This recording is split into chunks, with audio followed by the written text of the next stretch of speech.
नमस्कार मित्रांनो, आपल्या सगळ्यांचं हार्दिक स्वागत आहे आपल्या लाडक्या कार्यक्रमात ज्याचं नाव आहे डॉक्टर स्पीक्स इन आरोग्य संपदा। मी डॉक्टर निखिल हरेंद्र शासने आपल्या सगळ्यांचं हार्दिक स्वागत करतो। मित्रांनो, कार्यक्रमाचा शुभारंभ करूया आपण श्री संत ज्ञानेश्वर महाराजांच्या एका अभंगाने।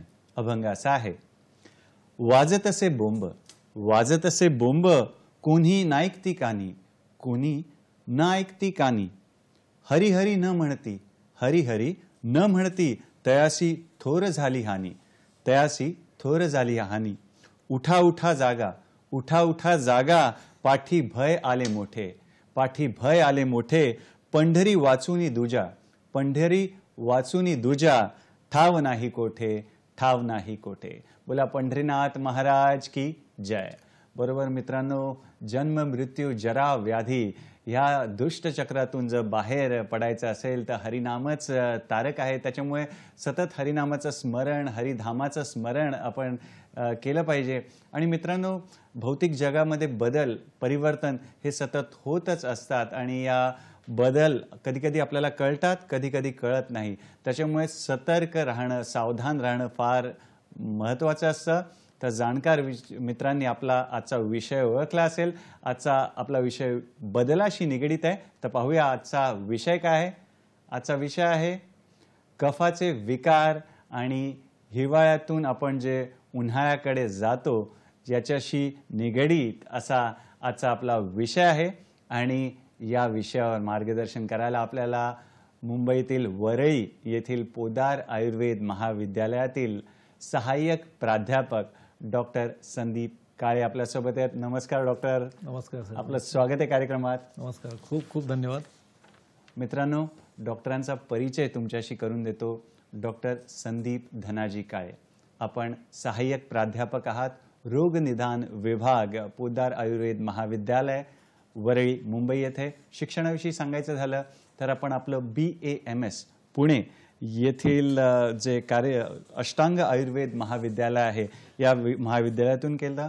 पुढे आपण MD रोग निदान या विषयात नागपूर येथील श्री आयुर्वेद महाविद्यालय येथून आपण ही पदवी प्राप्त केली। सध्या आपण PhD स्कॉलर देखील आहात, म्हणजे PhDचा अभ्यास देखील करत आहात। PhD पदवी आपण मिळवणार आहात लवकर। आपण लेखक देखील आहात। आपण दुसऱ्या वर्षाच्या विद्यार्थ्यांसाठी आयुर्वेदा मधल्या अभ्यासक्रमानुसार 2 पुस्तके देखील लिहिलेली आहेत। शिवाय आपण महाराष्ट्र लोकसेवा आयोगामार्फत म्हणजेच MPSC मार्फत निवड झाल्यानंतर पोदार आयुर्वेद महाविद्यालयात सहाय्यक प्राध्यापक या पदाचा कार्यभार आपण सांभाळलेला आहे। आणि आपण आघाडीच्या वर्तमानपत्रकात आपण स्तंभलेखन देखील करता। आणि मित्रांनो, आपण राष्ट्रीय आणि आंतरराष्ट्रीय पातळीवर शोध निबंध देखील प्रकाशित केलेले आहेत। तर असे बहुगुणी असे आजचे आपले डॉक्टर आपल्याला लाभलेले आहेत। आजचा विषय आपल्याला माहितीच आहे। आजचा विषय आहे कफाचे विकार हिवाळ्याकडून उन्हाळ्याकडे जाताना। बरोबर, कफाचे विकार हिवाळ्याकडून उन्हाळ्याकडे जाताना। आणि दूरध्वनी क्रमांक तर तुम्हाला माहितीच आहे। नेहमीचीच आग्रहाची विनंती, नंबर 1, जेव्हा फोन तुमचा जोडला जाईल तेव्हा दूरदर्शन संचाचा आवाज एकदम कमी करायचा, बंद केला तर उत्तम, जेणेकरून तुमचा जो आवाज आहे, तुमचा जो प्रश्न आहे तो आम्हाला थेट आणि स्पष्ट ऐकायला येईल। नंबर 2, आपला प्रश्न सलग विचारायचा आहे। नंबर 3, विषयाला अनुरूपच आपला प्रश्न विचारायचा आहे। तर शुभस्य शीघ्रम कार्यक्रमाचा श्री गणेश करूया। डॉक्टर साहेब, पुन्हा एकदा स्वागत करतो। आणि पहिला प्रश्न, आजचा जो विषय आहे आपला कफाचे विकार आणि हिवाळ्यातून जे उन्हाळ्याकडे चाललोय, तर या विषयाचं महत्त्व काय ते आम्हाला समजून सांगा। नक्कीच, खूप खूप धन्यवाद सर। आपल्या प्रेक्षकांना नेहमीच नवीन विषय जे आहेत ते ऐकायला आवडतात। आणि आजचा जो विषय आहे तो थोडासा वेगळा आहे, परंतु आपल्या जुन्या ज्या दोषांची संकल्पना आहे त्यांना धरून आहे। बऱ्याच जणांमध्ये कफ हा शब्द जो आहे सामान्य भाषेमध्ये आपण वापरतो की मला कफ झाला, परंतु असाच एक इंग्रजीमध्ये शब्द आहे, त्याला कॉफ असं म्हणतात, COUGH।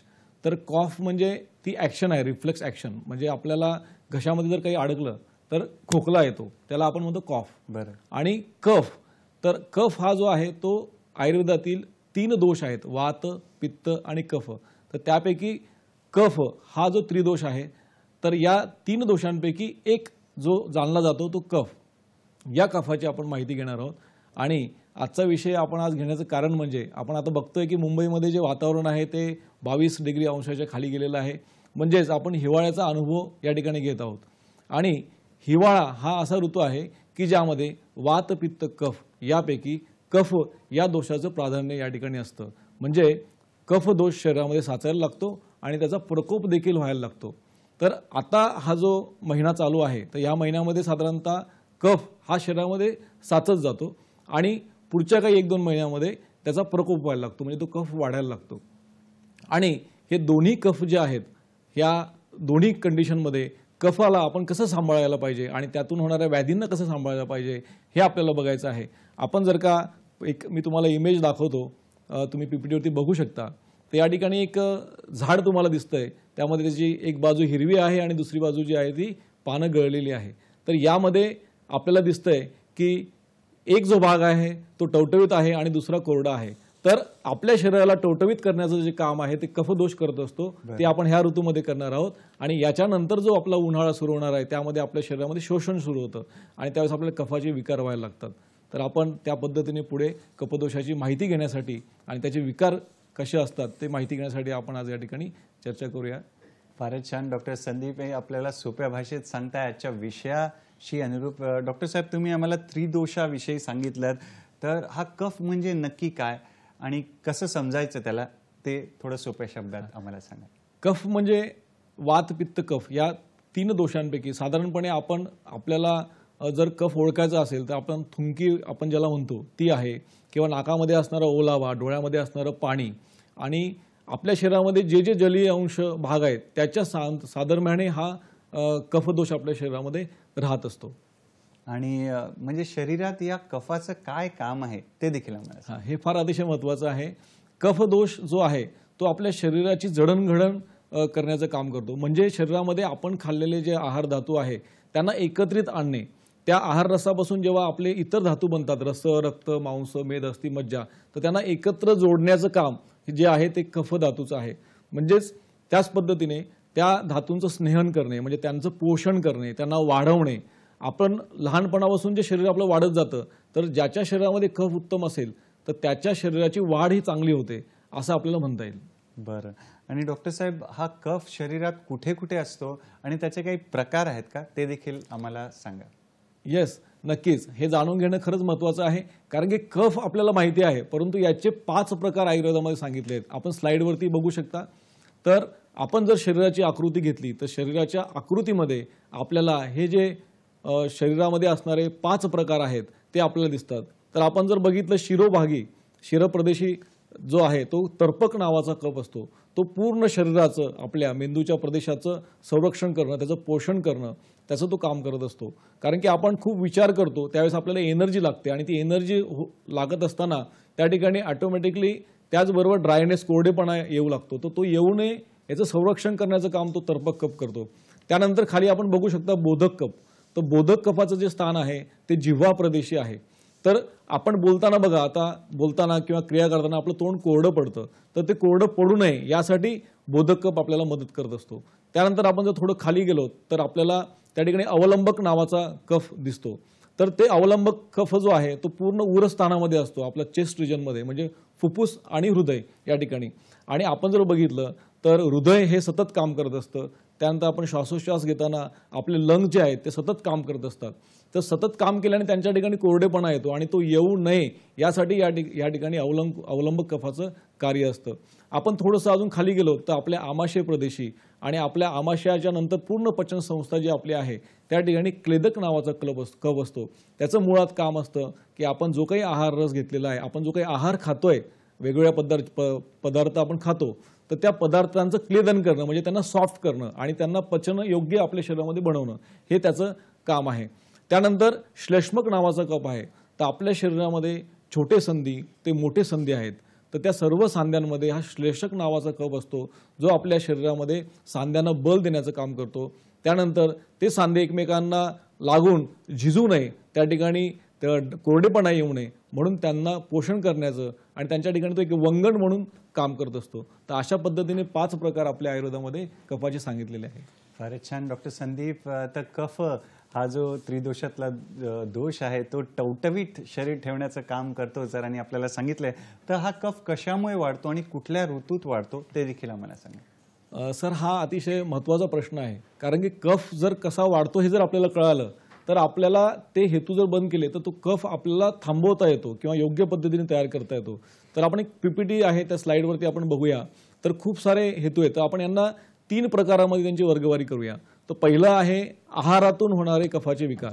म्हणजे तुम्ही आहारामध्ये कोणते पदार्थ घेताय तर त्या आहारातील पदार्थांवरती हे सगळं डिपेंड असतं. तर आहारामध्ये कुठले पदार्थ आहेत तर फळं आपण खातो. त्यानंतर ज्याच्यामध्ये गर आहे, बल्क आहे, ज्याच्यामध्ये जलीय अंश जास्त आहे असे पदार्थ आपण खातो. त्यानंतर दूध आपण घेतो. त्यानंतर गहू आहे. तर असे जे स्निग्ध पदार्थ आहेत, गुरू पदार्थ आहेत, तर या पदार्थांचं आपण जर सेवन केलं तर त्याने कफ आपल्या शरीरामध्ये वाढत असतो. त्याचसोबत आपण दुसरं कारण जर बघितलं तर विहार म्हणजे आपली वागणूक, आपली दिनचर्या. तर आपण जर का सकाळी सूर्योदयाच्या वेळेस उठलो नाही तर आपल्या शरीरामध्ये कफ वाढायला लागतो. त्यानंतर आपण जेवल्यानंतर दुपारी झोपतो, जे घरी झोपतात त्यांच्यामध्ये कफ वाढायला सुरुवात होते. तर हे झाली विहारात्मक कारणं. त्याच्यानंतर तिसरं कारण आपल्याला बघता येईल ते म्हणजे आपण जो आहार घेतो त्या आहार पचनासाठी आपल्याला एक पचनशक्ती लागते, त्याला आपण जाठराग्नी म्हणतो. तर या जाठराग्नीमध्ये वेगवेगळ्या विकृती होतात. तर कफामुळे त्या ठिकाणी मंदाग्नी निर्माण होतो. मंदाग्नी म्हणजे काय तर आपली आहाराची जी पचनशक्ती आहे ती एका विशिष्ट लेवलला कमी झालेली असते. त्यामुळे तुम्ही आहार जर घेतला तर तो पचूच शकत नाही. एका शक्तीच्या मर्यादेकडे तो शरीरात तसाच पडून राहतो.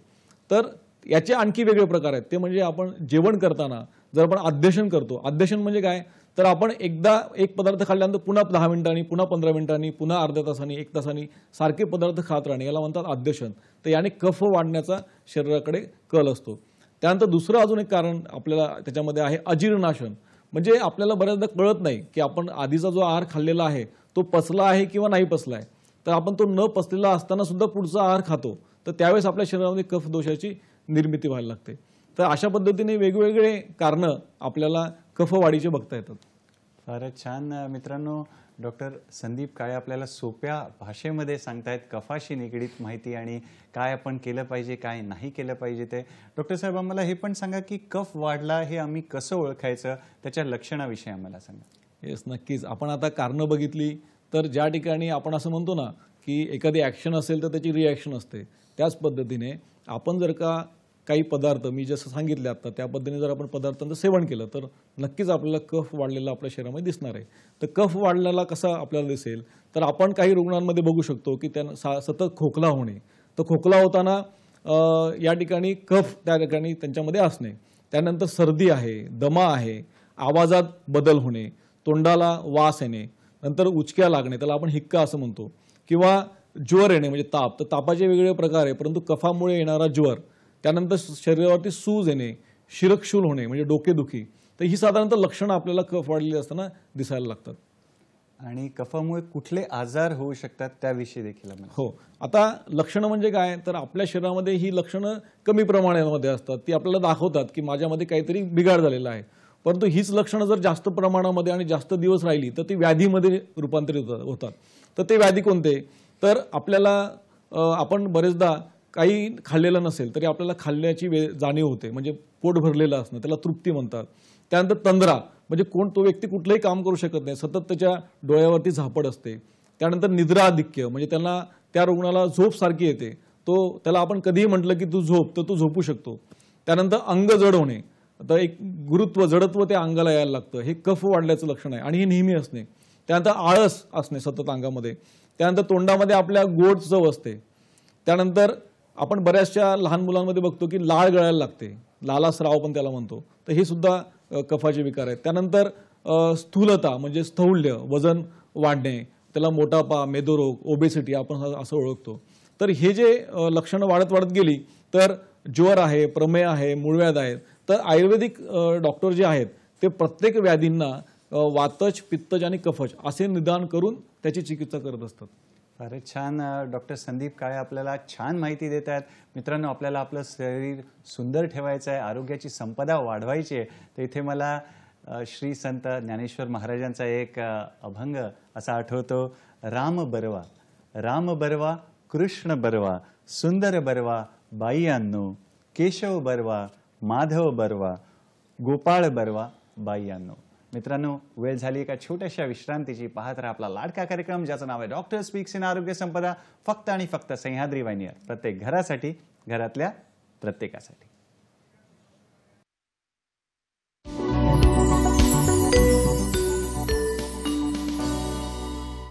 विश्रांतीनंतर पुन्हा एकदा आपलं स्वागत आहे आपल्या लाडक्या कार्यक्रमात ज्याचं नाव आहे डॉक्टर स्पीक्स इन आरोग्य संपदा. मित्रांनो, आज आपली चर्चा सुरू आहे कफाच्या विकारांवर. आणि हिवाळ्यातून जे आपण उन्हाळ्याकडे जाणारच आहोत थोड्या दिवसांमध्ये, त्याविषयी मार्गदर्शन करायला आज आपल्याला सहाय्यक प्राध्यापक आलेले आहेत. पोदार आयुर्वेद महाविद्यालय वरळी मुंबई येथून डॉक्टर संदीप काळे आपल्यासोबत आहेत. डॉक्टर साहेब, आता सर्दीत आपण बघतो, आजूबाजूला बघितलं की वारंवार सर्दी होते, सगळ्यांना आपण बघतो. तर ही कफामुळेच होते का काय, त्याविषयी देखील आम्हाला सांगा. येस, कसं आहे, सर्दी वारंवार होणे, तर याला आपण जे काही कारणं मगाशी बघितले की कफ कशामुळे वाढतो, तर ही सर्व कारणं ते रुग्ण सेवन करत असली पाहिजे. त्यातलं कुठलं तरी एक कारण सतत ते सेवन करत असले पाहिजे, त्यामुळे सर्दी त्या ठिकाणी होते. तर आता सर्दी का होते, तर आपलं जे नाक आहे ना, तर ते आपल्या शरीरातलं एक वातावरण आणि बाहेरचं वातावरण, ह्या दोन वातावरणांचं मीडियम आहे, म्हणजे मध्यभाग आहे. तर बाहेर जर का गार वातावरण आहे आणि आपल्या शरीरात जर का गरम वातावरण आहे, तर त्याला कुठेतरी त्याला कॉम्पेन्सेट करायचं असतं. तर तशा ठिकाणी आपलं जे स्थान आहे नाक, तर ते उत्तम असलं पाहिजे. तर ते उत्तम कधी असेल, तर आपल्या शिरप्रदेशातला जो कफ आहे तो जर प्राकृत असेल, उत्तम असेल, तर ते स्थान उत्तम असतं. आणि ते स्थान जर उत्तम नसेल, तर त्या ठिकाणी मग कुठली तरी धूळ आली किंवा कुठला तरी गार वारा आला किंवा तुम्ही अचानक AC मध्ये गेलात, तर त्या ठिकाणी आपल्याला सर्दी व्हायला लागते. तर याला मग आपण ॲलर्जी असं नाव देतो. परंतु या ठिकाणी काय असतं की त्या स्थानाचं महत्त्व आहे, त्या नाकाचं महत्त्व आहे. त्या ठिकाणचं जर स्थान उत्तम असेल, आता हे उत्तम कसं होईल, तर कफ हा उत्तम असला पाहिजे. तर त्यामुळे वारंवार सर्दी ज्यांना होते त्यांना आपण हे सांगू इच्छितो की त्यांनी त्यांच्या कफ निर्मितीवरती लक्ष दिलं पाहिजे, की उत्तम कफ कसा निर्माण होईल, त्यासाठी उत्तम पदार्थ खाल्ले पाहिजेत. फारच छान. डॉक्टर संदीप यांनी आपल्याला सांगितलं की, आणि या प्रश्नाकडे आणि उत्तराकडे वळूयाच. या वळणावर आपल्याला एक फोन आलेला आहे. आधी आपण प्रेक्षकांचा एक प्रश्न आहे तो घेऊया. नमस्कार, आपलं स्वागत आहे कार्यक्रमात. आपला प्रश्न विचारा. शिवानंदजी, नमस्कार. नमस्कार. नमस्कार साहेब. साहेब, माझा प्रश्न असा आहे, आता थंडीचे दिवस सुरू झाल्यामुळे लहान मुलांना कफचं प्रमाण वाढतो, त्याच्यामुळे त्यांना कोशिरेपणे वाफ देणं वगैरे हे करून आम्ही कव्हर करत असतो. पण काही वयस्कर लोक जे असं असतात, त्यांचे म्हणजे सिगारेट धूम्रपान केल्यामुळे त्यांची छाती भरल्या जाते, कफ भरते, मग ते कफ बडका पडत बी नाही, त्याच्यामुळे त्यांना श्वासोच्छवास घेण्यासाठी प्रॉब्लेम होतो, मग ऑक्सिजन वगैरे लावण्याला लागतो. मग त्या लोकांना तुम्ही काय मार्गदर्शन कराल, थंडीमध्ये कोणती काळजी घेतली पाहिजे आणि तुम्ही काय सांगाल, असा माझा प्रश्न आहे साहेब. धन्यवाद. फारच छान प्रश्न आहे. डॉक्टर साहेब काय सांगणार. शिवानंद सरांनी अतिशय उत्तम प्रश्न विचारलेला आहे. तर या ठिकाणी रुग्णांचं जे कन्फ्युजन होतं ते असंच होतं. आता वय वाढलेलं आहे, तर मुळामध्ये वय हे 3 प्रकारामध्ये आयुर्वेदाने वर्णन केलेलं आहे. एक बालवय, मध्यम तरुण वय आणि वृद्ध वय. तर साधारणपणे बालवयामध्ये कफदोषाचं प्राधान्य आपल्याला, म्हणजे तो जास्त प्रमाणामध्ये शरीरामध्ये उत्पन्न असतो. तरुण वयामध्ये पित्त असतं आणि उतार वयामध्ये वातदोष असतो. तर कफाचे जे विकार आहेत ते सर्वसाधारणपणे आपल्याला बालवयामध्ये जास्त दिसू लागतात. परंतु आता यांनी जी आपल्याला केस सांगितली, त्या केसमध्ये असं आहे की वृद्ध आहे रुग्ण आणि त्याच्यासोबत ते व्यसन करतायत. तर व्यसन केल्याने काय झालं की त्यांचं जे स्थान आहे, चेस्ट जी आहे ती दूषित झालेली आहे. म्हणजे काय झालं, कफाने त्या ठिकाणी कितीही अवलेपन केलं, कितीही चांगला त्या लंग्सला ठेवण्याचा प्रयत्न केला, तर त्या व्यसनामुळे त्याची शक्ती कमी झाली, त्याची प्रतिकार शक्ती कमी झाली. त्यामुळे त्या ठिकाणी विकृत कफ निर्माण होणार, हे एक कारण झालं. तर त्यासाठी व्यसन पहिल्यांदा बंद केलं पाहिजे. तर व्यसन बंद करणं हे अवघड काम आहे, परंतु आपण अवघड जरी म्हटलं तरी सोपं आहे. तर आता दुसरा मुद्दा या ठिकाणी, त्यांचं वय, म्हणजे ते वृद्ध आहेत, तर या ठिकाणी वातदोषाचा प्रादुर्भाव जास्त, म्हणजे वाताचा प्रमाण जास्त असलेलं ते शरीर आहे.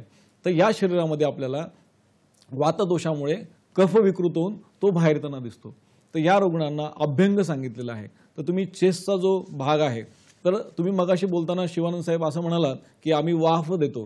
तर वाफ ही 2 प्रकारे दिली जाते. पहिली वाफ म्हणजे आयुर्वेदिक पद्धतीने छातीला कोमट तेल लावून त्याला गरम पाण्याच्या वाफ कुकरने आपण देतो, ती झाली वाफ. आणि दुसरी वाफ असते ते म्हणजे नेब्युलायझेशन, ज्याच्यामध्ये आपण काही मॉडर्नची जी औषधं असतात ती पाण्यामध्ये टाकून नाकाद्वारे देतो, की जे ब्रॉन्कोस आपले जे आहे ते डायलेट करतात. तर ह्या 2 वाफ आहेत. तर त्यातली अभ्यंग जे आहे ते आपण करणं गरजेचं आहे, कारण की ते वृद्धत्व आपलं थांबवतं. बरं. त्यामुळे त्या ठिकाणी वात कमी झाला की आपल्याला त्यामध्ये फरक जाणवेल. दुसरं, अशा रुग्णांना तुम्ही च्यवनप्राश नक्की खायला द्या, कारण च्यवनप्राश हे कफदोषाला कमी करतं आणि आपला पहिला जो रसधातू असतो त्याचं पोषण चांगलं करतं, त्याची निर्मिती चांगली करते आणि त्याच्यातूनच कफदोष हा निर्माण होत असतो. त्यामुळे कफदोष उत्पन्न होईल, कफदोष चांगला निर्माण होईल आणि त्या कफदोषामुळे त्या ठिकाणी जी प्रतिकारशक्ती जी कमी झालेली आहे चेस्टची, ती वाढण्यास मदत होईल.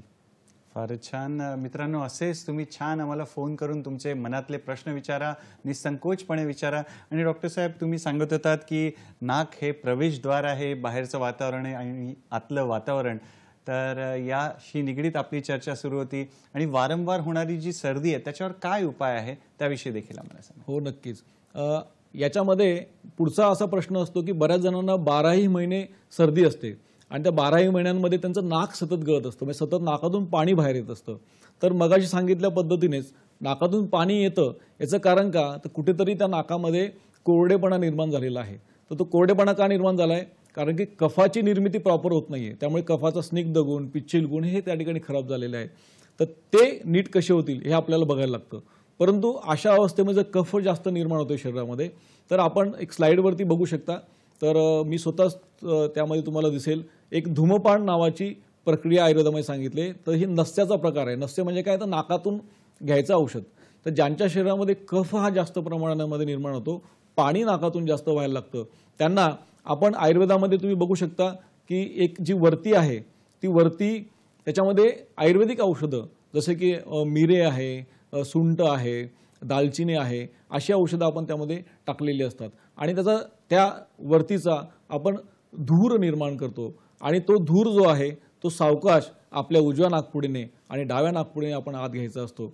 तर या धुरामुळे काय होतं की त्या ठिकाणी जो काही ओलावा आहे तो थांबतो आणि जी आपली नाक वाहण्याची प्रोसेस आहे, पाणी येण्याची प्रोसेस आहे, ही विदिन काही मिनिटांमध्ये थांबते आणि तुम्हाला त्यामध्ये ह्या धूमपान नसल्याचा फायदा होताना दिसतो. फारच छान डॉक्टर साहेब. आणि हे औषध आम्हाला कुठे बाहेर बाजारामध्ये वगैरे मिळू शकतं का, वैद्यांकडेच असतं, त्याविषयी देखील सांगा. हां, तर धूमपान नस्य जे आहे हे तुम्हाला तुमच्या जवळपासचे जे वैद्य आहेत त्यांच्याकडे जाऊनच मिळेल. याच्यावरतीच अशा कुठल्या अजून बाजारामध्ये नाही आहेत, परंतु आपल्या पोद्दार आयुर्वेद महाविद्यालयामध्ये, जे की शासकीय आयुर्वेद महाविद्यालय आहे, या ठिकाणी तुम्हाला कमी सवलतीच्या दरामध्ये उपलब्ध होईल.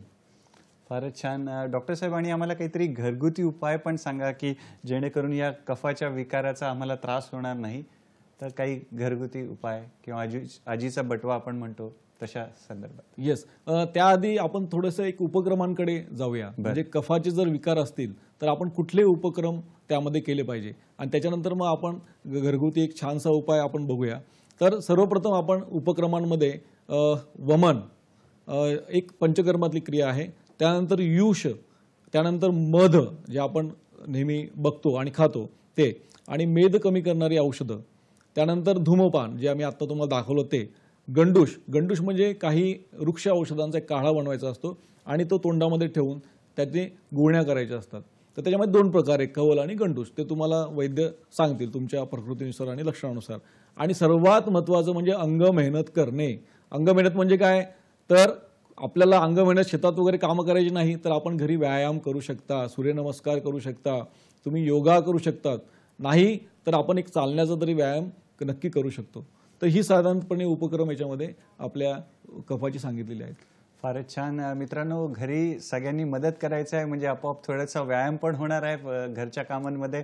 आणि डॉक्टर साहेब, आम्हाला तुम्ही एक छान घरगुती पाककृती पण आमच्यासाठी, आमच्या मित्रांसाठी आणलेली आहे, ज्याने आम्ही कफविकारांपासून दूर राहू, त्याविषयी देखील आम्हाला सांगा. नक्कीच नक्कीच. आपण ज्यांना सतत कफ निर्माण होतो, तर त्या कफ निर्माण जर होत असेल तर तो कसा आपल्याला थांबवता येईल, तर ते आहाराच्या माध्यमातून आपल्याला करता येईल. तर मग त्यासाठी कुठला आहार असावा, तर त्या आहारामध्ये एक कुळीथाची डाळ आपण घरी बनवू शकतो. कुळीथ म्हणजे त्याला आपण हुलगे म्हणतात. तर रेसिपी आपण PPT-वरती दाखवू शकतो. तर याच्यामध्ये लागणारे काही पदार्थ तुम्हाला आहेत, त्यामध्ये तुम्ही साधारणपणे 1 चमचा शेंगदाण्याचं तेल घेऊ शकता, 1 इंच अद्रक घेऊ शकता, नंतर 2-3 हिरव्या मिरच्या तुम्हाला लागतील, त्यानंतर 1 कप कुळीथ घ्यायचं आहे, परंतु हे थोडंसं तुम्ही 5 मिनिटं बॉईल करून घ्यायचं आहे, गरम करून घ्यायचं आहे, उकडलेलं ठेवायचं आहे. त्यानंतर त्याच्यामध्ये तुम्ही 1 ते 2 चमचे डाळिंबाचे दाणे चवीला आपल्यासोबत ठेवायचे. त्यानंतर कोथिंबीर आणि कांदे असं वापरू शकता. तर आता हे बनवायचं कसं, तर सर्वप्रथम कढईमध्ये आपण 1 चमचा शेंगदाण्याचं तेल टाकायचं आहे, ते गरम करायचं. त्याच्यामध्ये आलं टाकायचं. आल्यानंतर त्याच्यामध्ये थोडीशी मिरची टाकायची. मिरची टाकल्यानंतर त्याला एक थोडासा वास यायला लागेल, सुगंध यायला लागेल. तर सुगंध आल्यानंतर तुम्ही त्या ठिकाणी जी काही कुळथाची डाळ आहे ती त्यामध्ये टाकायची आहे. थोडीशी ती भाजून परतून घ्यायची. त्यानंतर त्याच्यामध्ये चवीपुरतं मीठ टाकायचं. त्याच्यानंतर त्यामध्ये तुम्ही डाळिंबाचे दाणे टाकून एक 20 ते 25 मिनटं ते उकळायचं आहे आणि त्याच्यावरती झाकण ठेवून द्यायचं. त्याच्यानंतर तुम्ही 20 ते 25 मिनिटानंतर ती काढून घ्यायची आहे रेसिपी आणि ती तयार असेल. आणि त्याच्यानंतर ती जी गरम गरम कुळथाची डाळ आहे ती तुम्ही छान पद्धतीने गरम भातावरती किंवा चपातीसोबत खाऊ शकता. हे जर तुम्ही साधारणपणे आठवड्यातून एकदा किंवा दोनदा केलं तर कफ चिकटून जो एक घनपदार्थ तयार होतो किंवा मूत्राशमरी तयार होतात किंवा खूप सारा कफ तयार होतो, तर तो जोडण्याचं जे काम आहे ते कुठेतरी ब्रेक होतं आणि कुळीताने आपल्याला कफाच्या आजारांपासून मुक्तता मिळायला मदत होते. फारच छान. मित्रांनो, जेवणाची वेळ झालेलीच आहे, तर आपल्याला देखील अष्टपैलू बनायचं आहे. वेगवेगळ्या पाककृती देखील आपल्याला आल्या पाहिजेत आणि सरांनी जी सांगितलेली पाककृती आपल्याला जरूर एकदा तयार करून बघायची, अनुभवून घ्यायचे. वेळ झाली एका छोट्याशा विश्रांतीची. पाहत राहा आपला लाडका कार्यक्रम ज्याचं नाव आहे डॉक्टर स्पीक्स इन आरोग्य संपदा, फक्त आणि फक्त सह्याद्री वाहिनीवर. प्रत्येक घरासाठी, घरातल्या प्रत्येकासाठी.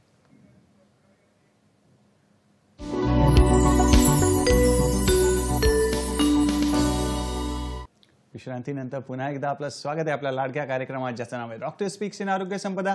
मित्रांनो, आपल्याला एक फोन आलेला आहे अकोल्याहून. सुभाष यांचा फोन आहे, तर जाणून घेऊया आजचा त्यांचा प्रश्न काय. आयुर्वेद आणि कफाचे विकार हा आजचा विषय आहे. नमस्कार सुभाष, आपला प्रश्न विचारा. मला सर कोरोना झाला होता मला, तर मला त्यापासून कफाची शिकायत लागली. मी आता आयुर्वेदिक औषध घेऊन आलो पण तो कमी नाही होऊन आला कफ. बरं, आणि काही विचारायचं आहे अजून? काही वय सांगता तुमचं किती आहे? वय 65 आहे. 65 आहे. बरं, अजून काही विचारायचं आहे सर? काय त्रास होता आणखी? मला कफाचा त्रास आहे मला. याच्या व्यतिरिक्त अजून काही लक्षण आहेत का? नाही, अजून काहीच लक्षण नाही आहे. कोरोना नंतर हा उद्भवलेला आहे. कोरोना नंतर उद्भवला. ठीक आहे, चालेल. धन्यवाद आपल्या प्रश्नासाठी. काय सांगणार डॉक्टर साहेब? सुभाष साहेब, खरंच तुमचा प्रश्न खूपच छान आहे. कारण की आपण बघितलं मागच्या 3-4 वर्षामध्ये कोविडमुळे बऱ्याचशा आपल्या रुग्णांवरती केवळ शारीरिक नाही तर मानसिक लेवलला देखील आघात झालेला आहे. आणि हा प्रश्न विचारून त्यांनी खूप सारे, मला वाटतं, जनतेच्या मनातील प्रश्नांना हात घातलेला आहे. तर यामध्ये सुभाष साहेब असं आहे, तुमचं वय आहे 65 वर्ष आणि तुम्ही आता वृद्धत्वाकडे आहात आणि त्या काळामध्ये तुम्ही करोनाचा व्हायरस अंगामध्ये झेलून त्याच्याशी तुम्ही प्रतिकारशक्ती 2 हात केलेले आहेत. तर कुठेतरी त्या आपल्या लंग्समध्ये एक त्याची प्रतिकारशक्ती कमी होण्याचं कार्य झालेलं आहे. तर आपण काय करायचं आहे की आपली प्रतिकारशक्ती वाढवण्यासाठी तुम्हाला 2 गोष्टी करायच्या आहेत. पहिली गोष्ट म्हणजे तुम्ही रेग्युलर तुमच्या छातीला आणि पाठीला तिळाचं तेल किंवा मोहरीचं तेल हे लावा. त्याने तुमच्या शरीरातील जो उर प्रदेशातील जो अवलंबक कफ आहे तो सुटून जो कोरडेपणा आहे तो कमी व्हायला मदत होईल. दुसरं, जसं मी आधीच्या एका कॉलर्सना सांगितलं की च्यवनप्राश हे खूप छान औषध आहे, प्राणवसतसावर काम करणारं. तर च्यवनप्राश हे याच्यासाठी खूप चांगलं आहे. तर तुम्ही च्यवनप्राश देखील याच्यामध्ये खायला सुरू करा. त्यानंतर जर तुम्हाला पोट साफ होत नसेल किंवा पोटाशी काही रिलेटेड तक्रार आहे तर एक छोटंसं अनुलोमन म्हणजे एरंड तेल पोटातून घेणं. आणि एरंड तेल घेताना नुसतं केवळ एरंड तेल घेऊ नये, तर ते सुंठ पावडर जी असते तर ती गरम पाण्यामध्ये थोडीशी टाकून त्या गरम पाण्यासोबत आपण एरंड तेल घ्यावं. त्यामुळे तुमचं पोट स्वच्छ राहायला मदत होईल आणि त्यामुळे तुमच्या छातीवरती येणारं प्रेशर आहे ते देखील कमी होईल आणि यामुळे तुमच्या लंगची प्रतिकारशक्ती वाढीला लागेल. दुसरं, तुम्ही जेवताना गार पदार्थ खाऊ नका. शक्यतो गरम गरम जेवण करा. जेवण हे खूप कोरडं नसावं, कारण कोरडं जेवण केलं तर आणखी कोरडेपणा वाढेल आणि तो कफ जो आहे तो सुटणार नाही. त्यामुळे या 2-3 गोष्टी तुम्ही करा, तुम्हाला नक्की याने फरक पडेल. फारच छान. मित्रांनो, असेच छान तुम्ही प्रश्न विचारा जेणेकरून डॉक्टर साहेब आलेले आहेत त्यांच्याकडून जास्तीत जास्त ज्ञान आपल्याला घेता येईल, जास्तीत जास्त माहिती आपल्याला घेता येईल. डॉक्टर संदीप काळे, आम्हाला हे देखील सांगा की पंचकर्म, आयुर्वेद म्हटलं की पंचकर्माविषयी आमच्या मनामध्ये विचार येतात, तर पंचकर्माचा काय उपयोग आहे का या कफांच्या विकारांमध्ये? हो, नक्कीच निखिल सर. आपण जो आता कफच व्याधी किंवा कफच विकार हा जो भाग बघतोय तर यामध्ये आपण जसं उपक्रम बघितले तर त्यामध्ये 2 गोष्टी महत्त्वाच्या आहेत. एक पहिलं पंचकर्म म्हणजे वमन. तर 5 कर्म आहेत, त्यातलं वमन हे पहिलं कर्म आहे की जे कफदोषाला शरीरातून बाहेर काढतं, संचित झालेलं त्यांना बाहेर काढण्याचं काम करतं. तर वमन हे कर्म आपण केलं पाहिजे. तर तुम्हाला हरकत नसेल तर मी माझी एक केस आहे, मी बिलकुल सांगू इच्छितो सर्वांना. तर माझ्याकडे एक 18 वर्षाचा मुलगा आला होता की ज्याला सतत सिझनल दर 2-3 महिन्याने कफ व्हायचा, सर्दी व्हायची आणि त्याची जी केसं आहेत डोक्यावरची तर साधारणतः ती 80% ते 90% पांढरी होती. तर एवढ्या वयामध्ये केसं पांढरी होणे, तर त्याच्यावरती विचार केल्यानंतर त्याला जो काही कफ होता, तर आपण या ठिकाणी हे बघायचं आहे की हा कफ जो आपल्या शरीरामध्ये वाढतो तो आपल्या शरीरातील स्रोतसांना अवरुद्ध करतो. तो स्रोतस म्हणजे काय, तर आपल्या शरीरातील बरेचसे जे धातू असतात त्यांना वाहून नेणारा, रस वाहून नेणारा शरीरामध्ये एक मार्ग असतो आणि कफ हा स्वरूपाने स्थूल असतो. त्यामुळे तो जर का चिकट असला तर तो त्या ठिकाणी अवरुद्ध करतो, मार्ग अडवतो आणि त्यामुळे काय होतं की त्याच्या डोक्याच्या ठिकाणी केसांच्या मुळाशी जे काही केसांना काळं करणारं द्रव्य होतं ते पोहोचत नव्हतं. तर अशा केसमध्ये आम्ही त्या रुग्णाला, आणि त्याचं वयही बाल वय होतं, म्हणजे तो अजून तरुण अवस्थेत गेलेला नव्हता, तर त्या रुग्णाला आम्ही पंचकर्मामधलं वमन कर्म केलं आणि वमन कर्म केल्यानंतर केस काळा करण्यासाठी माक्याचा रस तो कफ देखील कमी करतो. तर माक्याचा रस असा आम्ही त्याला रसायन औषधी दिली होती. तर साधारणतः 3 महिने त्याने ती औषधं घेतली आणि 6 महिन्यानंतर त्याने रसायन पूर्ण केल्यानंतर त्याची जी केस पांढरी होती ती काळी झाली. अरे वा. तर अशा पद्धतीने आयुर्वेदामध्ये आपल्याला रिझल्ट्स मिळू शकतात. तर याच्यामध्ये काय होतं की कफ जो आहे तो स्रोतसांना अवरुद्ध करतो हे जाणून घेणं आपल्याला महत्वाचं आहे. त्यासोबत दुसरी अजून एक याच्यामध्ये दुसरं कर्म आहे ते म्हणजे नस्य. कारण की आपल्या संपूर्ण शरीराचा एक प्रवेशद्वार आहे तो म्हणजे नाक. तर त्या नाकाच्या ठिकाणी सतत हवा घेतल्याने आतमध्ये ते कोरडं पडतं, ड्राय पडतं, त्यामुळे त्याला इजा होत असते. तर त्याला आपल्याला तेल टाकून त्याचं जे मॉइश्चर आहे, त्याची अवस्था आहे ती टिकवणं गरजेचं आहे. त्यासाठी नस्य म्हणजे तेलाचं नस्य हे नाकामध्ये टाकणं गरजेचं आहे. तर अजून एक माझ्याकडे असाच रुग्ण होता की ज्याचं वय होतं 22-23 वर्ष आणि आजकाल मुलांना जिम, व्यायाम या सगळ्या गोष्टी आवडतात. तर तो देखील खूप छान जिम, व्यायाम करत होता. तो अंडी खायचा, मांसाहार करायचा, त्याचा जो आपण जे सांगितले की जे हेतू आहेत ते सगळे तो करत होता. आणि त्या रुग्णाला आम्ही अणुतेलाचं नस्य दिलं होतं. तर ते नस्य दिल्यानंतर तर त्याच्या नाकामधून साधारणतः आपल्या हातातला पसा भरेल एवढा कफ बाहेर पडला आणि तो कफ बाहेर पडल्यानंतर तो आश्चर्यचकित झाला की माझ्या डोक्याच्या भागामध्ये आलं कुठून. तर आपल्या शरीरावरती, आपल्या चेहऱ्यावरती तर सायनसेस असतात. तर सायनसमध्ये हा जो कफ आहे तो जाऊन त्या ठिकाणी बसत असतो आणि तो बसल्यामुळे तो भाग अवरुद्ध करतो. बरं, ह्या सायनसचं काम काय असतं, तर त्या ठिकाणी जो कफ आहे तो आपल्या शरीरामध्ये एक ऑइलीनेस, स्निग्धता मेंटेन करण्याचं काम करत असतो. परंतु तो कफ जर विकृत असेल तर तो त्या ठिकाणी वेगवेगळे आजार निर्माण करतो, जसं की सतत सर्दी होणे. पुन्हा काही जणांना सर्दी इतकी जुनी होते की त्यांना वासच येणं बंद होऊन जातं, पूर्ण वास येत नाहीत किंवा त्यांना विचित्र वेगवेगळे कुजट असे वास यायला लागतात. त्यानंतर अजून एक कफाचं वैशिष्ट्य आहे ते म्हणजे ज्या वेळेस शरीरामध्ये कफ साचतो तर त्या ठिकाणी कृमींची निर्मिती होते. आपण याचं एक उदाहरण बघूया की ओला कपडा जर आपण ऊन नसलेल्या जागी जर ठेवला तर त्या ठिकाणी किडे, माशा येऊन बसायला लागतात. तर त्या पद्धतीने आपला जो हा वरचा भाग आहे हा कफाचा भाग आहे आणि या कफाला जर का ऊन नसेल, आपल्या शरीराला व्यायाम नसेल आणि आपण तशीच पदार्थ खात असू तर आपल्या शरीरामध्ये व्हायरसेस जे आहेत ते लवकर आपल्या शरीराला पकडतात. त्यामुळे व्हायरल फीवर जे आपण म्हणतो तर ते लवकर आपल्याला लक्षणं दिसायला लागतात. तर ही दोन जी कर्म आहेत पंचकर्मातली, एक वमन आणि नस्य, ही कफ विकारामध्ये अतिशय उपयोगी आहे. फारच छान सरांनी आपल्याला ओलाव्याचं महत्त्व सांगितलंय. प्रेमाचा ओलावा पण फार महत्त्वाचा आहे. सर, आम्हाला सांगा, वर्षभर जे सर्दी आपण बघतो काही काही जणांना असते, तर त्याच्या मागे प्रामुख्याने काय कारण आहे? हां, आपण मगाशी बोलता बोलता एक बोलून गेलो की आपलं जे नाक आहे ते बाहेरचं वातावरण आणि आपलं शरीर, तर याच्यामधला तो दुवा आहे.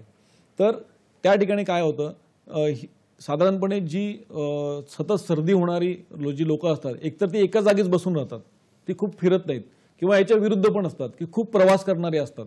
तर या ठिकाणी काय होतं, ते वेगवेगळ्या वातावरणामध्ये जातात आणि त्या वातावरणामध्ये बाहेरचं टेम्परेचर आणि आतलं टेम्परेचर हे कुठेतरी वेगळं होतं, त्याचा समतोल शरीर साधू शकत नाही. आणि त्या ठिकाणी आपल्या नाकाच्या ठिकाणी जे काही आतल्या लेयर्स आहेत त्यातली प्रतिकारशक्ती कुठेतरी कमी होते विकृत कफामुळे. विकृत कफ हा कसा असतो, तो चिकट असतो, तो स्निग्ध नसतो. तर अशा कफामुळे ते स्थान दूषित होतं आणि त्या रुग्णांनी मग असे काहीतरी आईस्क्रीम खाल्लं किंवा वेगवेगळे पदार्थ जरी खाल्लं तर त्याच्यामध्ये काय होतं, कफ निर्माण होण्याची जी प्रक्रिया आहे ती सतत चालू असते आणि त्या प्रक्रियेमुळे वारंवार सर्दी आपल्याला बऱ्याचशा रुग्णांमध्ये बघायला मिळते. आणि डॉक्टर साहेब, आम्ही प्रमेह हा शब्द पण वारंवार ऐकतो, तर प्रमेह म्हणजे नक्की काय त्याविषयी आम्हाला सांगा. हो सर, निखिल सर, तुम्ही अतिशय छान प्रश्न विचारला. तर प्रमेह म्हणजे आपण मुळात बघतो तर प्रमेहाला आपण डायबिटीस या नावाने ओळखतो. तर आयुर्वेद असं म्हणतं की मेहनती म्हणजे सतत लघवी ज्याला होते, मूत्रप्रवृत्ती ज्याला होते, त्याला प्रमेह आयुर्वेद मानतो. तर ज्या शरीरामध्ये जलीय पदार्थांचं अधिक सेवन जास्त होतं तर त्या पदार्थांमुळे कफ शरीरामध्ये वाढायला लागतो आणि कफाचा अजून एक शरीरामध्ये होणारा भाग तो म्हणजे क्लेद असतो. क्लेद म्हणजे चिकटा आम्ही त्याला असं म्हणतो. तर हा चिकटा शरीरातून बाहेर पडण्याचं जे काम आहे ते मूत्र व स्वतःद्वारे होत असतं. त्यामुळे आयुर्वेदामध्ये प्रमेहाची किंवा डायबिटीसची चिकित्सा करताना कफज प्रमेह असा एक वेगळा प्रकार सांगितला आहे. तर वातज, पित्तज असे वेगळे प्रमेह आणि कफज प्रमेह.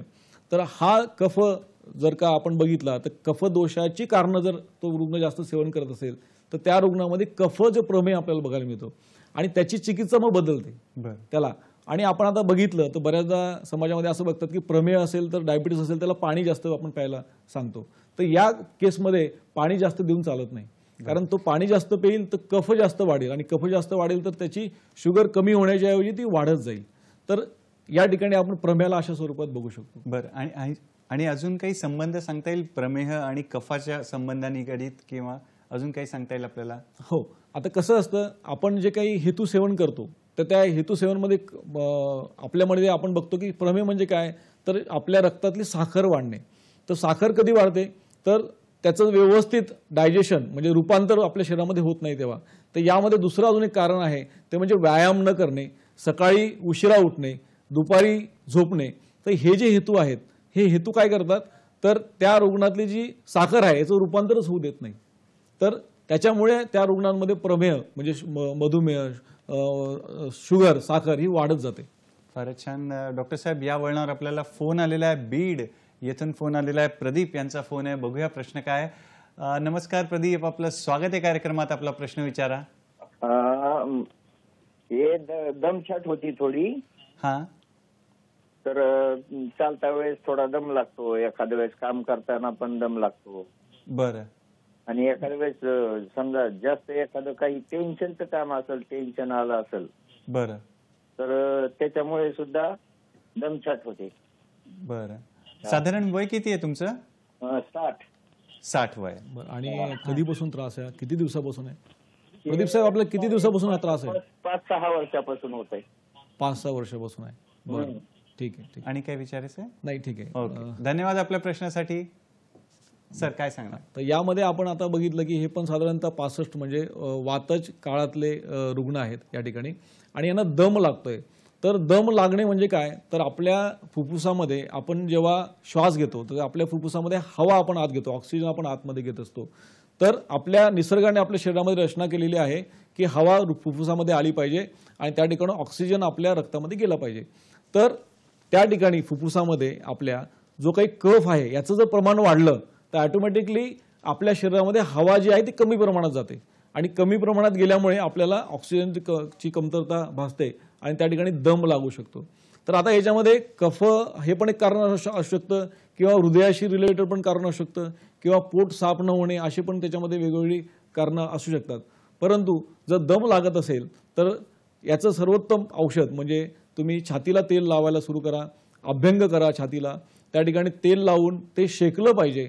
त्याने जर तुमचा श्वास कमी होत असेल तर नक्की हा वात आणि कफामुळे आहे. आणि प्रामुख्याने याच्यामध्ये तुम्ही एक वासा नावाची वनस्पती आहे, तर त्या वासा वनस्पतीचा रस तुम्ही घेऊ शकता. तुमच्याला माहिती नसेल तर जवळच्या आयुर्वेदिक डॉक्टरांचा तुम्ही सल्ला घ्या यासाठी. तर त्याने जो कफ आहे तो बाहेर पडायला सुरुवात होते, तो मोकळा सुटतो.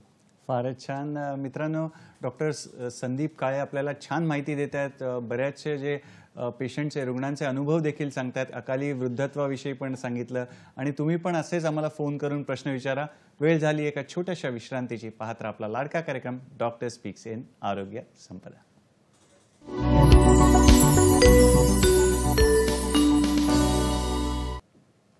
विश्रांतीनंतर पुन्हा एकदा स्वागत आहे आपल्या लाडक्या कार्यक्रमात, ज्याचं नाव आहे डॉक्टर स्पीक्स इन आरोग्य संपदा. आज चर्चा सुरू आहे कफाच्या विकारांवर, आणि जे आपण हिवाळ्यातून हळूहळू उन्हाळ्याकडे वाटचाल करत आहोत त्याविषयी. आणि याविषयी मार्गदर्शन करायला सहाय्यक प्राध्यापक आलेले आहेत आपल्याकडे. पोदार आयुर्वेद महाविद्यालय वरळी मुंबई येथील डॉक्टर संदीप काळे आपल्यासोबत आहेत. डॉक्टर साहेब, आम्हाला मेद जे शरीरात वाढतं किंवा हृदयाचे जे काही विकार असतात त्याचा पण या कफाशी काही संबंध आहे का, त्याविषयी देखील सांगा. नक्कीच, हा अतिशय चांगला प्रश्न आहे निखिल सर. याच्यामध्ये कसं आहे की आपल्याकडे जे 7 धातू आहेत त्यापैकी मेद हा एक धातू आहे. रस, रक्त, मांस, मेद, अस्थि, मज्जा, शुक्र. तर यामध्ये हा मेद धातू जो आहे तो सुद्धा कफाच्या सानिध्याने वाढणार आहे. म्हणजे कफ आणि मेद हे जवळपास सारखेच आहेत. तर ज्या पद्धतीने शरीरामध्ये कफ वाढतो तर त्या पद्धतीने आपल्या शरीरामध्ये कफ वाढत वाढत वाढत मेद धातू हा जास्त प्रमाणाने वाढायला लागतो.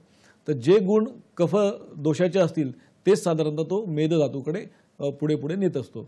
त्यामुळे तुम्ही जर बघितलं तर आपण जे काही कारणं बघितले, जसं की आपण दूध आहे किंवा दुधाचे पदार्थ आहेत, मिठाई आहे, तर हे खाल्ल्याने जसं कफ वाढणार तसंच मेदसुद्धा वाढायला लागतो.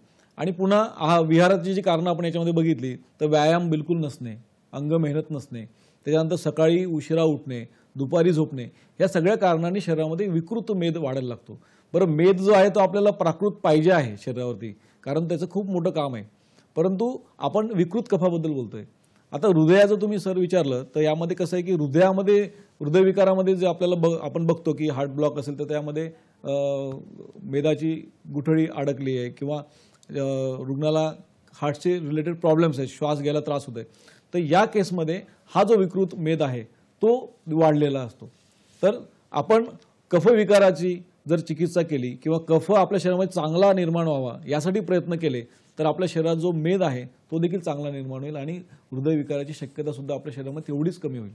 फारच छान. डॉक्टर साहेब, आयुर्वेद म्हटलं की आहाराविषयी थोडा मनात प्रश्न डोकावतो, तर आहाराविषयी आम्हाला मार्गदर्शन करा. येस.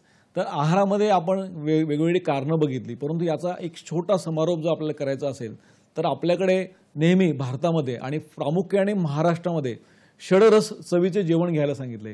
त्यामध्ये 6 चवी या जेवणात असाव्या. तर 6 चवी कुठल्या आहेत तर मधुर, आम्ल, लवण, कटू, तिक्त, कषाय. आता हे 6 चवी झाले, हे झाले संस्कृत भाषेतली नावं. पण आपण याला आणखी सोपं करूया. तर आपण कफाची रिलेटेड बघू. तर कफामध्ये कसं आहे, तिक्त, कटू आणि कषाय या रसाचं सेवन करायला सांगितलंय. तर जे मधुर म्हणजे गोड, आम्ल म्हणजे आंबट आणि खारट या पदार्थांचं सेवन जास्त करतील तर त्यांच्यामध्ये कफ हा जास्त वाढणार आहे. त्याच ठिकाणी जर आपण कटू म्हणजे तिखट, तिक्त म्हणजे कडू आणि कषाय म्हणजे तुरट अशा चवीचे जर पदार्थ आपण खाल्ले तर त्याने आपल्या शरीरातला कफ हा कमी होणार आहे. त्यामुळे आपण प्राधान्याने आपल्या घरामध्ये अशी सवय करावी की 6ही रसांचं सेवन आपल्या शरीरामध्ये हे झालं पाहिजे. परंतु ज्यांना कफाचे विकार होतात तर त्या गृहिणींनी घरामध्ये त्या रुग्णांना तिक्त, कटू आणि कषाय या चवीचे पदार्थ द्यावे. नॅचरली जर आपण बघितलं, बऱ्याच जणांना जर तुम्ही रुग्ण आपले जे बघतायत त्यांना हे जाणवत असेल की ज्यावेळेस शरीरामध्ये कफ वाढतो तेव्हा आपल्याला ऑटोमॅटिकली तिखट पदार्थ खाण्याची इच्छा होते. तर निसर्ग आपल्याला सांगत असतो की आता बाळा तुझ्या शरीरामध्ये कफ हा वाढलेला आहे, आता तू थोडं काहीतरी तिखट खा, आणि तिखट खाल्ल्यानंतर त्या रुग्णांना बरं वाटत असतं. फारच छान. डॉक्टर साहेब, आणि घरगुती औषधं काही 1-2 आम्हाला सांगता आली तर? येस. आता याच्यामध्ये असं आहे की आपण कुठले कुठले आहार्य पदार्थ, कुठली कुठली औषधं यासाठी वापरू शकतो. कारण की रुग्णांना जोपर्यंत आपण रुग्ण नसतो तोपर्यंत आपण आहाराने ते नीट करू शकतो, परंतु जेव्हा रुग्ण होतो तेव्हा आपल्याला औषधं लागतात. तर एक ओव्हरऑल आपण एक वरचे की आपल्याला आयुर्वेदिक औषधं कुठल्या पद्धतीने देतात. तर सर्वप्रथम याच्यासाठी उत्तम आहे ताक. परंतु थंडीमध्ये मी ते रिकमेंड करणार नाही. थंडीमध्ये ते ताक गार असतं, ते पिऊ नये. परंतु इतर वेळी तुम्ही ताक घेऊ शकता. परंतु ताकाचेही प्रकार आहेत. तर ताक घेताना तुम्ही लोणी घुसळलेलं, दही घुसळलेलं जे ताक आहे त्याच्यामध्ये तुम्ही लोणी जे बाजूला काढतात तर कंप्लीट लोणी बाहेर काढायचं आहे. म्हणजे लोण्याचा अतिशय 1 ते 2% अंश त्यामध्ये असला पाहिजे. असं कोरडं ताक जे आहे ते कफविकार कमी करतं. त्यामुळे आपण डेअरीमध्ये जातो आणि ताक पितो तर ते ताक तुमचं कफ कमी करणार नसून ते कफ वाढवणार आहे. त्यानंतर बरीचशी अरिष्ट आपल्या आयुर्वेदामध्ये आलेली आहेत. तर ते अरिष्ट याच्यासाठी खूप उपयोगाची असतात. त्यानंतर सर्वांना माहीत असलेलं औषध म्हणजे त्रिफळा. हे हिरडा, बेहडा आणि आवळा या तिघांचं मिश्रण आहे. हे एक उत्तम कफ विकार कमी करणार आहे. त्यातलं सर्वात श्रेष्ठ औषध म्हणजे हिरडा जे आहे ते अतिशय छान पद्धतीने कफ कमी करतं. त्यानंतर सर्वांना माहीत असलेलं परिचित असं औषध म्हणजे नागरमुथा, ज्याला आपण मुस्ता असं म्हणतो. तर हे जे औषध आहे हे खूप कोरडं आहे, म्हणजे कोरडे गुण आपल्या शरीरामध्ये वाढवतं. त्यामुळे कफाने जी स्निग्धता निर्माण होते ती कमी करायचं काम करतं मुस्ता. त्यानंतर अजून एक परिचित औषध आहे ते म्हणजे गुळवेल, गुडूची. तर गुडूची जी आहे ती रसधातू आपला उत्तम करून कफ चांगल्या प्रमाणामध्ये निर्माण करते, त्यामुळे आपली प्रतिकारशक्ती वाढत जाते. तर आपण बघितलं कोविडच्या काळामध्ये बऱ्याच जणांनी गुळवेलीची जी वेल आहे ती आपल्या घरात लावलेली आहे. तर आता यापुढे ज्यांना कफाचे विकार आहेत त्यांना गुळवेल तुम्ही देऊ शकतात. यानंतर अजून एक उत्तम औषध आहे ते म्हणजे विडंग. तर विडंग जे आहे ते कफ देखील कमी करतं आणि मागे तुम्हाला मगाशी मी सांगितलं की जंत तयार होतात. तर माझ्याकडे एक छान अशी केस पण होती. तर त्यामध्ये त्या मुलाला पूर्ण अंगावरती फोडं होती, बारीक बारीक फुटकळे अशा येतात आणि त्याला ती खाज सुटायची. तर बऱ्याच जणांना असं वाटायचं की ती ॲलर्जी आहे किंवा वेगळ्या पद्धतीची काहीतरी स्किनचा डिसीज आहे. परंतु त्या मुलाची जेव्हा आम्ही लक्षणं बघितली तर त्याला लालास्राव होता, म्हणजे त्याच्या तोंडातून कफ गळायचा. आणि कुर्मीचं हे पहिलं लक्षण आहे. ज्या मुलांच्या तोंडातून कफ चिकट असा लालास्राव गळतो त्यांच्यामध्ये कुर्मी असण्याची शक्यता आहे. मग त्या रुग्णाला आम्ही जेव्हा विडंग हे औषध दिलं तर त्यावेळेस त्याला त्या कुर्मी जे आहे ते त्याच्या पोटातून बाहेर पडले आणि त्याला हळूहळू त्या फुटकळ्यावर कमी झाल्या. तर याच्यामध्ये आपण बघितलं तर बऱ्याचशा आपल्या भारतीय परंपरेमध्ये विडंग हे लहान मुलांना देण्याची प्रथा आहे आपल्याकडे. तर विडंग हे दिलं जातं. त्यानंतर शिलाजित एक औषध आहे. त्यानंतर लोहभस्म आहे, हेच देखील वापरलं जातं. त्यानंतर आपल्या स्वयंपाकघरामध्ये असलेलं सुंठ, मिरे आणि पिंपळी हे तीनही आपले औषधी गुणधर्म असलेली वनस्पती आहेत की ज्यांचा गृहिणीने जर का योग्य उपयोग केला तर लहान मुलांपासून ते वृद्धांपर्यंत कफ कमी करायला हे मदत करतं. फारच छान डॉक्टर साहेब, खूप खूप आभार तुमचे. तुम्ही तुमच्या व्यस्त वेळापत्रकातून वेळात वेळ काढून इथे आलात आणि आम्हाला मार्गदर्शन केलं. त्यासाठी दूरदर्शनच्या सह्याद्री वाहिनीतर्फे, आमचा जो आरोग्य संपदाचा संघ आहे त्याच्यातर्फे आणि आमच्या प्रेक्षक मित्रकांतर्फे तुमचे खूप खूप धन्यवाद, आभार आणि पुढील वाटचालीसाठी खूप खूप शुभेच्छा. मित्रांनो, वेळेला मर्यादा आहे पण आमचं जे प्रेम आहे त्याला मर्यादा नाही आहे. याच्यासाठी नवीन कार्यक्रम आम्ही पुढच्या वेळेला घेऊन येणारे नवीन विषय. तर आज इथेच रामकृष्ण हरी म्हणूया आणि इथेच थांबूया. तर धन्यवाद, नमस्कार. धन्यवाद, थँक्यू.